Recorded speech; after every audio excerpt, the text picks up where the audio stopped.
Hi everyone, it's John. Welcome back to my channel.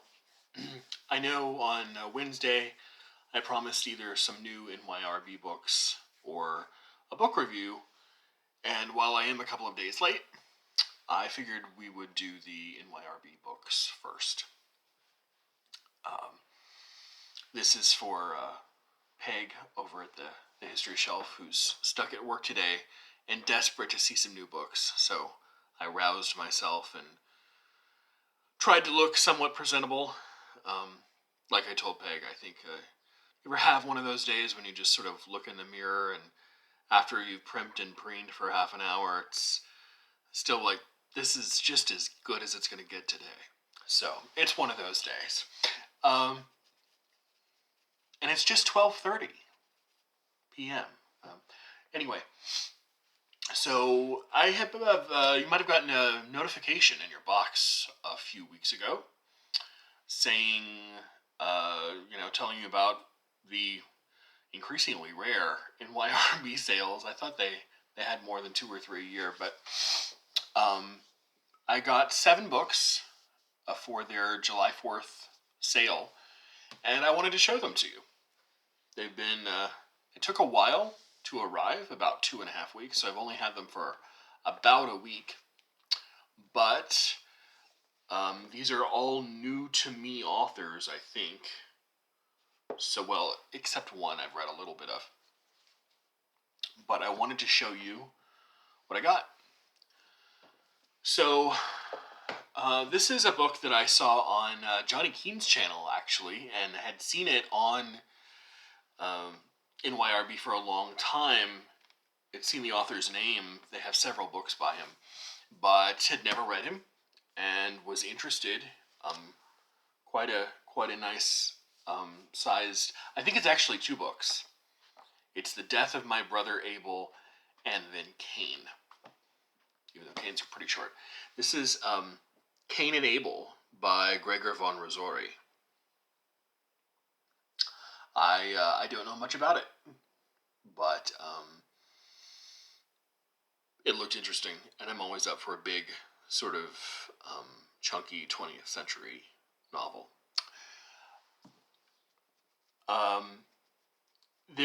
I've said a few times, I think that the editorial choices I should say curatorial choices with NYRB are a little bit hit and miss for me sometimes. So hopefully when I, dig into an 850-page book, I'll be on board. But, sometimes NYRB, the things that they choose to reprint, really successful for me as a reader, and sometimes they're really big misses. I don't know. I'd be curious to know if anyone else has that same impression when they read things that NYRB has chosen to reprint. But I got a few things that I've heard from a few different sources that will be a little bit more promising. And then one thing with a little bit of a historical cachet. Let's do with the historical cachet first. This is Sir Thomas Browne's Religio Medici and the Hydrotaphia, also known as the Urn Burial. The Urn Burial is actually one of the first sort of anthropological examinations of different. I think they found different kinds of urns or vases, and they were Anglo-Saxon, and he wrote this long prose piece about them, about how. The back of the book says, an anthropological examination of different practices of interment and a profound meditation on mortality. And I read bits and pieces of the Religio Medici, and the prose is just stunningly beautiful. I went back and read the first page or two, and just let me read you the first paragraph of the first part of the Religio Medici. Not the To the Reader, but the first part. This is by Sir Thomas Browne. For my religion, though there be several circumstances that might persuade the world I have none at all, as the general scandal of my profession, the natural course of my studies, the indifferency of my behavior, the discourse in matters of religion, neither violently defending one, nor with the common ardor of contention opposing another. Yet in spite hereof I dare, without usurpation, assume the honorable style of a Christian. Not that I merely owe this title to the font, my education, or the clime wherein I was born, as being bred up either to confirm those principles by parents instilled into my unwary understanding, or by a general consent proceed in the religion of my country. But that having in my riper years, in confirmed judgment, seen and examined all, I find myself obliged to the principles of grace, and the law of mine own reason, to embrace no other name but this. Neither doth wherein my zeal so far make me forget the general charity I owe unto humanity, as rather to hate than pity Turks, infidels, and what is worse, the Jews, rather contenting myself to enjoy that happy style, than maligning those who refuse so glorious a title. So obviously a sort of a defense of his Christianity, but I mean the prose is just you don't. Unfortunately, we don't have writers that quite write like that anymore. A very near contemporary, by the way, as you can probably tell by the styling of the prose, very near contemporary of Milton. So very much looking forward to diving into some Thomas Nash. Excuse me, Thomas Nash. I have John Nash on the brain for some reason, the mathematician. Thomas Browne, excuse me. Next up is a charming little novel I've heard a lot of people speak very, very highly of. This came out in, I think, 1980 and was nominated for a Booker Prize, I think. This is A Month in the Country by J.L. Carr. It's about a man who drives out to a remote rural area with the plans of reviving, sort of restoring a medieval mosaic in an old church there, and the memories and consolation that he meets on his visits.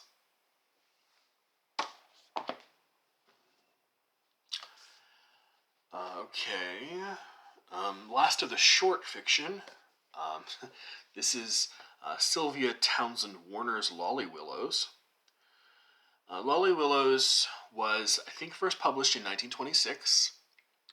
I've never read Sylvia Townsend before. As I've said, I've never read any of these authors. And the back of the cover compares her to Juno Barnes and Jane Bowles. Was a really big fan of Juno Barnes' Nightwood, which I read many, many years ago, probably close to 10 years ago, and reviewed on this channel, by the way, if you want to go look that up. This is about a woman who is trying to escape her overbearing family, moves in with some relatives, and ends up sort of experimenting with witchcraft.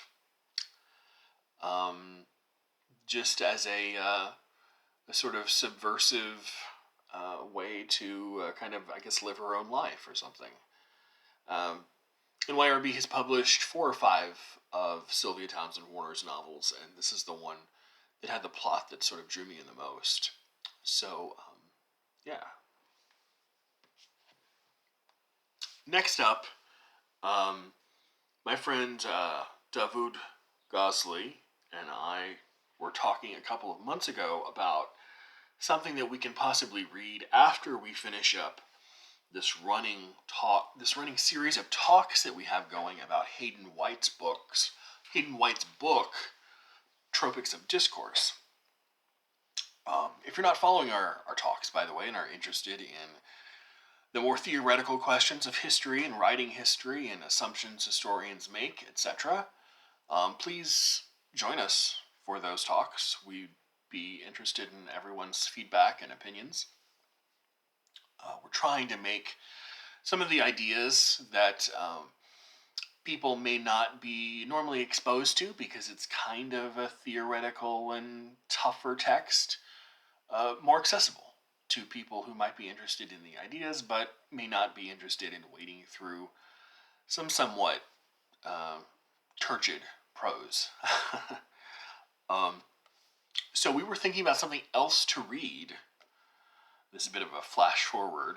And Davud and I, this was before OG joined us, but we decided that we might read this. Existential Monday, Philosophical Essays by... Okay, so this guy was Romanian born, and then moved to France, and then also lived in Buenos Aires. So Benjamin, I don't know. Pick one. Benjamin Fontaine. He was kind of an art critic, a literary critic, and a bit of a philosopher as well. He wrote these essays, which cover everything from, according to the state, the subjects of, according to the back of the book, the subjects of the state, history, the law, etc.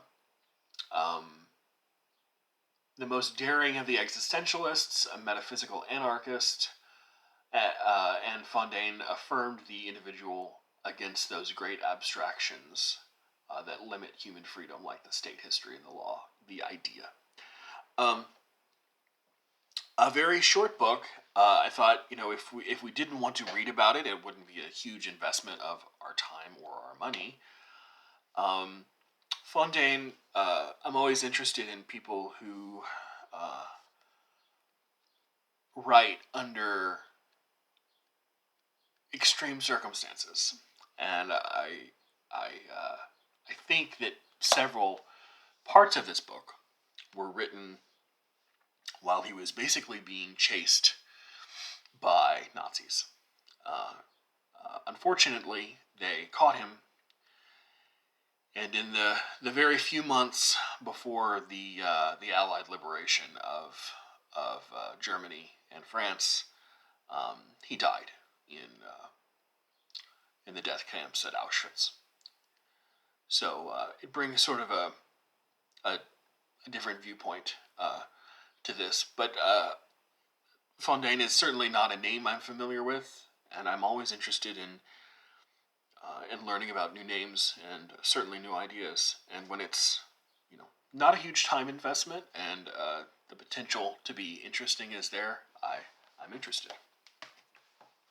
Okay, and these are two completely obligatory, just hop on the BookTube YouTube bandwagon buys.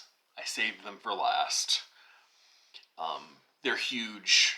They're gigantic. They're by the same author.